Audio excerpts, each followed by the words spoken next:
Sa Davao City, 819 EXUM. Atong oras alas 12:30. Ang oras hatod kaninyo sa aluminum hydroxide, magnesium hydroxide, cementicone, Kreml S. Hyperbilis. Bilis-bilis sa hyperacidity in as fast as 5 minutes.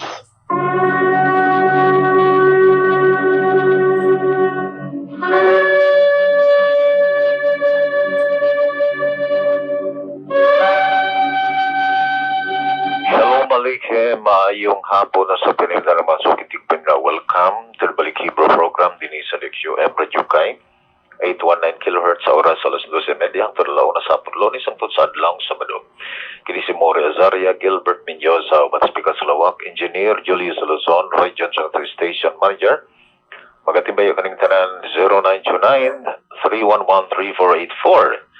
Kaigsunan kaninyo kabot mapils tong online classes ang atong online classes gipahigayon matag Miyerkules sa gabi sa alas 7 o sa Sabado sa gabi sa alas 7 sa gabi o alang sa taga Tagum City na kita bago lamang himugso nga community din ha o ang schedule sa gathering so far in the meantime Domingo sa alas 9 sa buntag sa alas 12:30 o kung ginauhag ang naa sa mga silingan-silingan nga mga lungsod nga mo apil tungod kay kung dili kayo layo okay lang no at least reachable siya.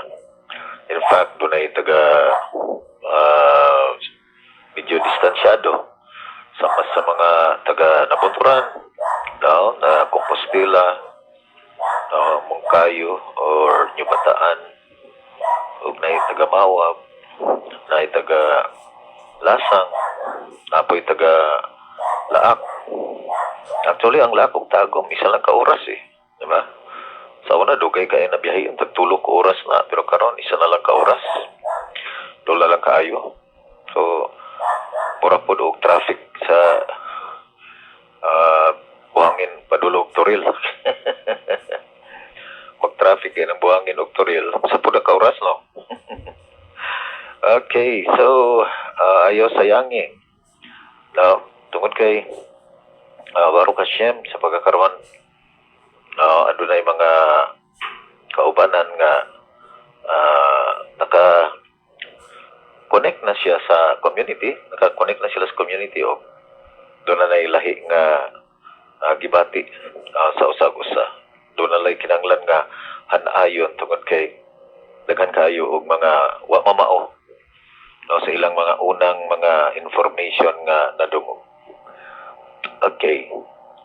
Tungod kay ang makaplaster man gud Israel raman no dili yun siya makaya ba sa mura ba og inato-ato ba. Okay, mahimo magutang selective asa itong mga butang murag comfortable para nato or doable para nato reachable para nato himuon nato pero katong mga tanaw nato nga murag imposible man para nato di po nato himuon so mahimo tang selective. So ang question unsa magi para nato sumala sa atong ikaisgutan duha lamang ka sistema ang naplastar sa ato ang Creator sa tibuok kalibutan. Una, ang iyang covenant nga ikahatag ngadto kay Adam, ipasa ngadto kay Noah. Mauni siya ang the most ancient system. Isaiah 45 verse 18 it says or verse 8 if I'm not mistaken. Yes, 18 I should say. 18 Hashem Elohim created the heavens and the earth and created them not to be empty but to be inhabited.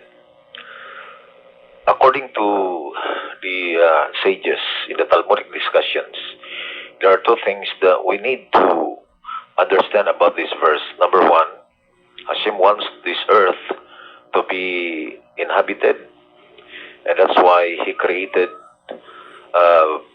man and woman as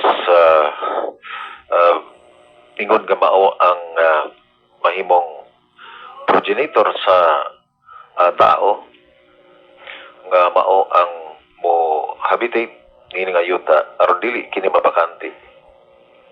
Gidesign niya ang marriage aron nga diin ang man ug ang woman mo establish og pamilya aron mo habitate nini nga yuta. And secondly, ang mga tao nga nagapuyo nini nga yuta, they must be civilized. Kinahanglan sibilisado ang mga namuyo nini nga yuta because they're very, very dangerous. Now, Hashem wants shalom. Now, to be upon the whole earth. Gusto niya nga adunay shalom, ang matagusa. Dili siya gusto nga adunay mamintaha. Dili siya gusto adunay mga injustice. Dili siya gusto adunay mga mangdaog-daog. Dili siya gusto nga adunay abuso nga pagahimuon sa uban. Therefore, he must civilize each and everyone. And the question was this: what kind of civilization that the Creator Himself must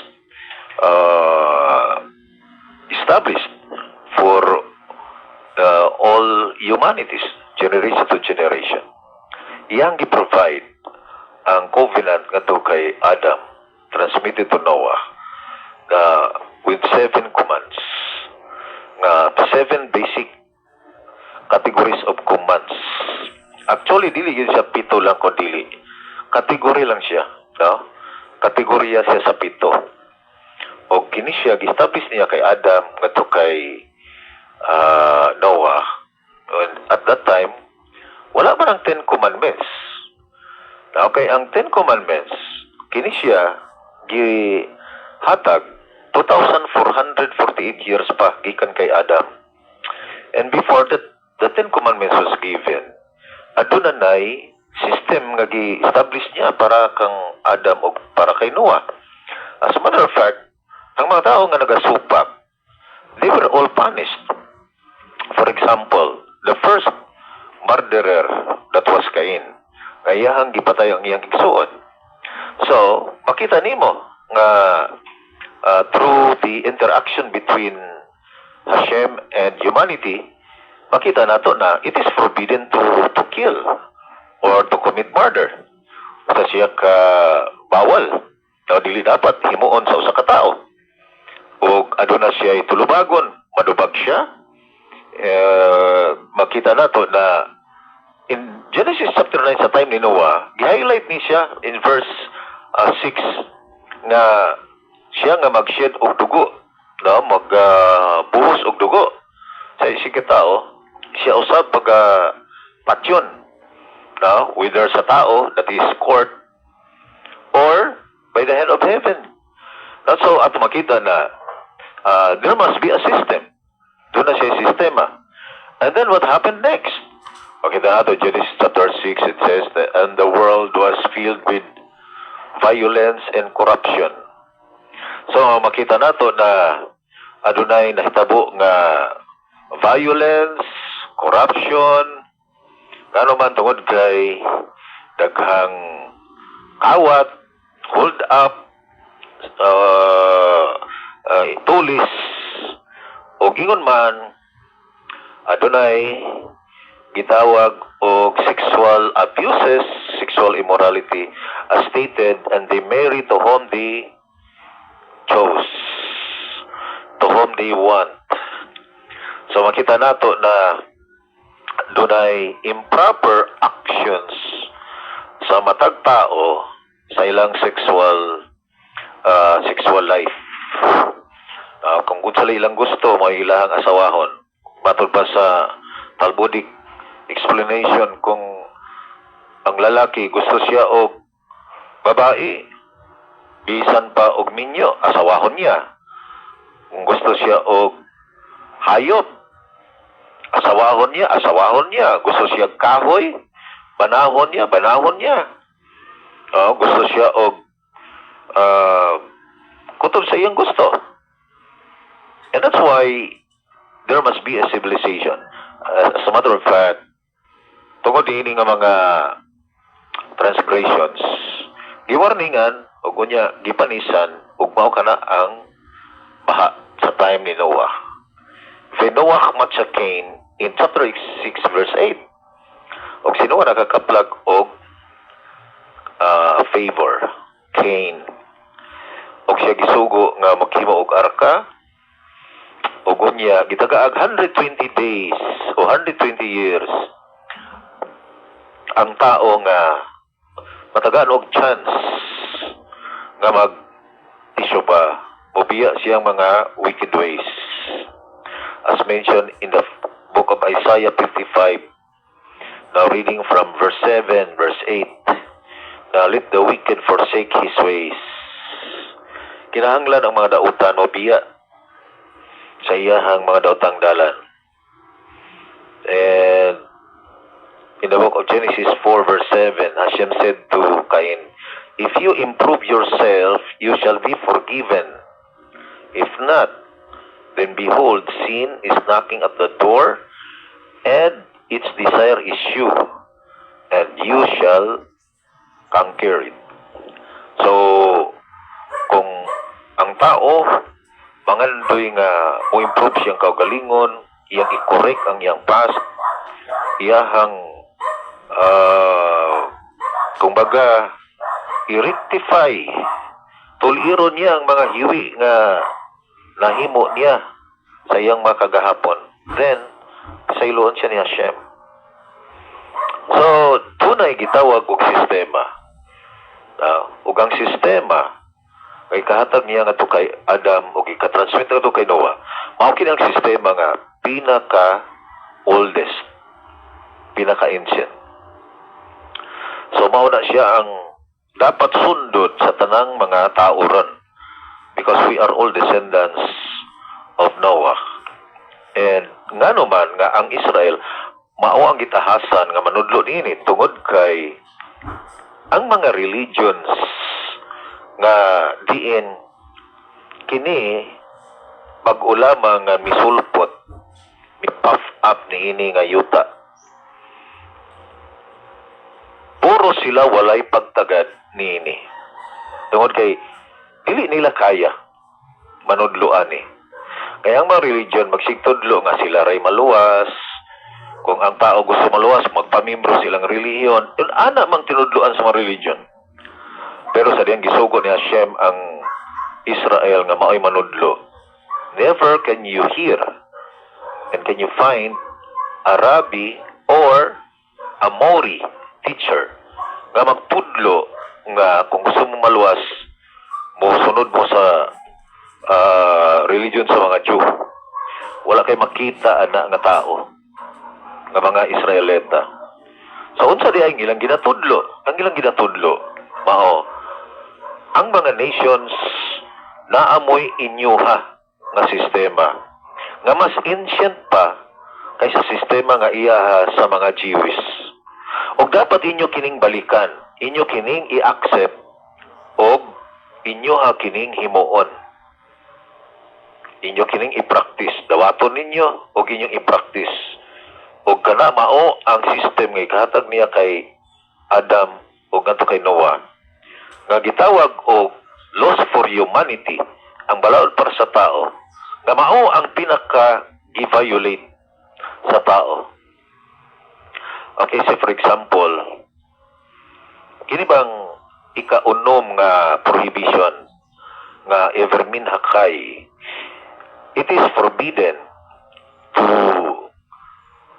cut portion of the flesh of the animal and then cook it prior to the death of the animal. Kung wala pa napatay ang hayop, unya imuhang kaltason niyang unod, forbidden siya. Ngano man, gitawag na siya og animal cruelty. What is the positive implication of that? The positive implication is we need to respect nature, respect animal life and plant life. Respetuhon na to animal life. And that's why it is forbidden nga manakit ka og hayop. Gani, bisan ka nang gihimo silang dula-dulaan o gihimong sugal, bawal na siya. For example, pabugno og kabayo. Bawal na siya. Nga naman tungod kay animal cruelty siya. Sungay sa kabaw. No? Mga pista-pista magpasungay og kabaw, bawal siya. Tama ng mga animal advocate. Na mga animal advocate, moingon, muprotesta nga kinahanglan hunungon ang pagpabugno og kabayo, pagpasungay og kabaw kay animal cruelty siya. Tama na siya. Pagpaaway damang, bawal gyapon siya. Kay cruelty siya. Ug ang pinaka-common nga animal cruelty mao ang sabong. Kining sabong. Mabitaw mga kaigsunan, matag event, panghitabo, nga although evil siya, dunay good. There is good in it. For example, unsay evil ron nga naitabo, may tungod ning issue sa sabong. Adunay nang daya, adunay nanikas, panahon sa isabong, kanang sa internet kay panahon ni sa lockdown. Unya, ang isabong naa sila ay mga franchise nga kumbaga mga to dito ang masugarol, unya na screen nga dako, samtang nagsabong mupatad sila asa sila. Unya kay naa may nanikas. Mga handler sa manok.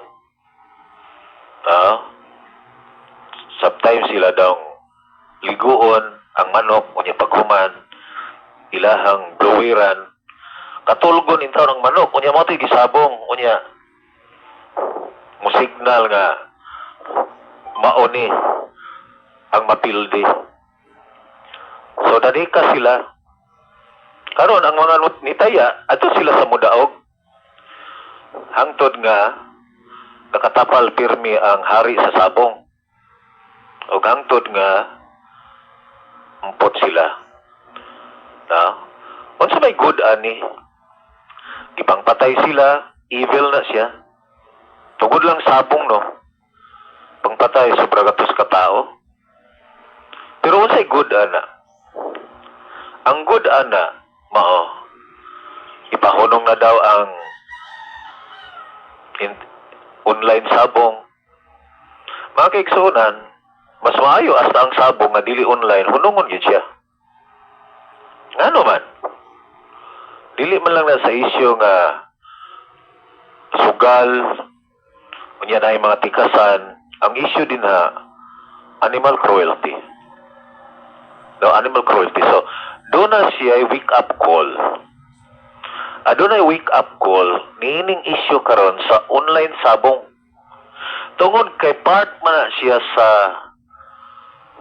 loss for humanity. Masuko man siya sa mga tao mag-abuso sa hayop. As a matter of fact, as we read the book of Isaiah, chapter 11, ang Isaiah chapter 11, makita nato mga kaigsunan, nga usa ni siya ka-era, nga diin, wala pa na itabo kaniyadto, o umaabot siya. No? Umaabot siya nga matang sa panahon. And then imong makita ang pagkatalagsaon ni ini nga era. Sa verse 6, makita nimo, the wolf shall dwell with the lamb. Vigal ze'ev im chevesh. Venamir im gidi. Yerpats ve'egel. O kapir omrei. Yakdaw vinaar katun no higbam. The wolf shall dwell with the lamb. Ang mga lubo magtapad o puyo uban ang mga nating karniro. Ang mga leopard, sa binisaya ning leopardo, leopardo. Butang nga ning leopard, No? In Hebrew, that is namir. Vinamir. Leopard lie down with the kid. Muhigda ang leopard ug ang nating kanding. The calf ang anak sa baka and the fatling together, imong makita, no, nga diin sila mag-usa. The cow, o farah, vidov, ter iniyak daw. The cow and the bear shall graze. So ang baka ug ang uso, so ganina lubo to siya. Their young shall lie down together, and the lion, like the ox, shall eat straw. O dirita sa verse 8, kay puro sunod to hayop tong gisgutan diha, no, nga mag-usa sila, mag-ipon sila. Pagabot sa verse 8,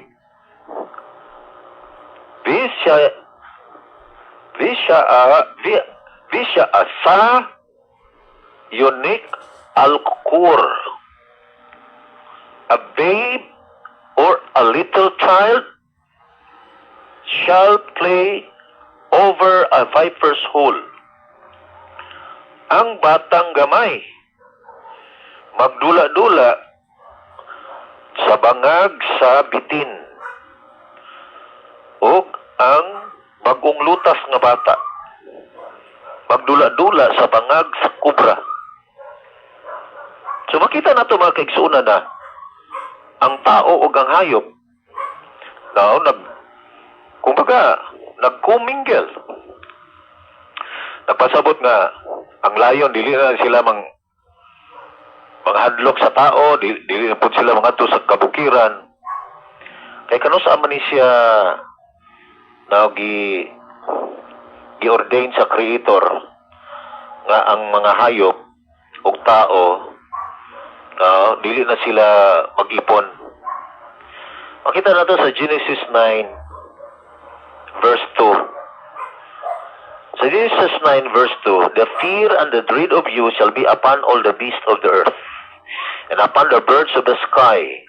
Everything with which the earth is astir, and upon all the fish of the sea they are given into your hand. Umuri akim vihitkim yeyi al kul khayat haaretz. Vi al kul off. Ang tanang mga hayop, lakip ang mga langgam, giutangan ni Hashem og fear, tali sa tao o kanila. Muna nga ang mga hayop, kung makita silang tao, mudagan na sila. Ang tao po makita bitin, mudagan po siya. Nga naman, tungkol kay si Hashem ang nag-ordain anak. Yan ang gibutang sa kasing-kasing sa tao o sa mga mananap. But then, there is an era na isuspend ni siya or inalified ni siya. Walaon siya. Tanggalon. Ang kahandlok sa hayop o sa tao, kini siya muhunong. Og unya, ang tao usab, mulab na siya sa mga hayop.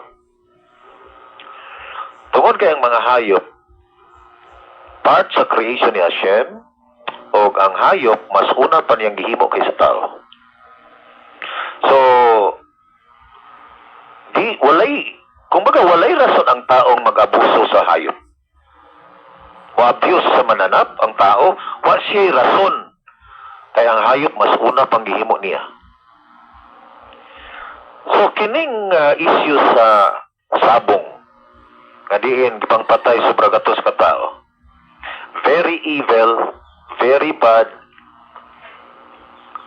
kay nag-animal cruelty na, nagsinugalay na, which is stealing, Malumuan ang sugal, stealing na siya. Kawat. Basta kwarta sa laing tao, kuhaon nga walay item nga kapuli, pinaagi lang sa bato-bato pig, makiksunan, stealing na siya. Stealing. Ang sugal, kawat. Part siya sa prohibition, do not steal. O tungod di ana, gipangpatay ang nanikas. Kay nanikas daw. So kung nanikas, nagpasabot nga, gikawat niya ang kinawat, sa kawatan, nga, gikawatan po. Muniging ko nga, it is forbidden to even steal something from the thief. Bawal bangawat sa mga butang nga iyaha rapod sa taong kawatan. Karon, unsa man ang good ani, gitawag siya kalipat nuga. What is the good of this sabong issue? The good is dapat mohunong na og himo og animal cruelty nga kanang mga manok nga gipaaway sa mga tao, forbidden na siya. Forbidden. Tangag bulang unya nagsigig dinugsakay, mga kaigsuunan, bawal na siya. No, bawal. So makita nimo mga kaigsuunan nga unsa kami nung danon ang civilization nga gi-establish ni Hashem para sa humanity. Ang tao gusto ni Hashem nga tagaan siya og guidance unsaon niya pagbehave tining kalibutan. And you can only find it in the Torah. Only the Torah can give us complete information, truth, and guidance what to do with this life. We are here not to become an abusive person, both human beings and animals and even nature. Ni ata diri para dili ta mang abuso. Dili ato abusuhan ang usag-usa, dili ato abusuhan ang mga hayop, ang nature nasa palibot nato. Instead, alagaan nato nga naman tungod kay creation na niya. Siya siyem nag-create ana. Dili ta pwede nga mayintag mga hurot na ning mga bitin. Di dyo lang mahurot. Mayintag mga hurot na ning mga ilaga. So saan ni mo di gila mahurot. Nga naman tungod kay nasulat na sa Genesis 1 nga sila mo reproduce according to its kind. All creation will reproduce according to its kind. Muna mga kaigsunan ko, now, nga unsag jud kami nung danon ang system nga ancient. Dili religion mga kaigsunan. Dili religion. Religion is forbidden, that is adding and subtracting His commands. What we need to do is to accept the laws for humanity, the laws that He covenanted with Noah, transmitted by Adam. And since we are all descendants of Noah, we are all subject to accept and perform what Hashem gave to Noah. Magigsunan panahon na. Balik yun sa Torah, kay maugyod ni ang disenyo nga gusto ni Hashem. Himuon na to. Wala nang oras mga kaigsunan ang kanyang buwapil sa online classes matag Miyerkules sa gabi. O ingon man sa therefore og mapuan o sa Sabado Bisrat Hashem sa gabi ang atong online classes. Sa ngalan sa atong partner sa Pikas Lawak, Engineer Julius Luzon, Roy Johnson, tong station manager, kini si Mori Azaria, Gilbert Minyosa, mag-iyon karing tanan. Shalom Aleichem Billy Hitraot.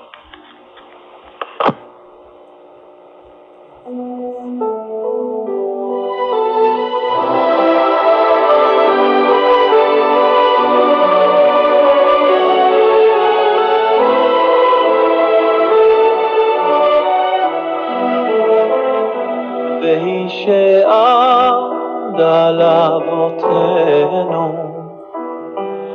והיא שעמדה לאבותינו. Paminawa ang programang Balik Hebrew uban ni Brother Gilbert Minyoza.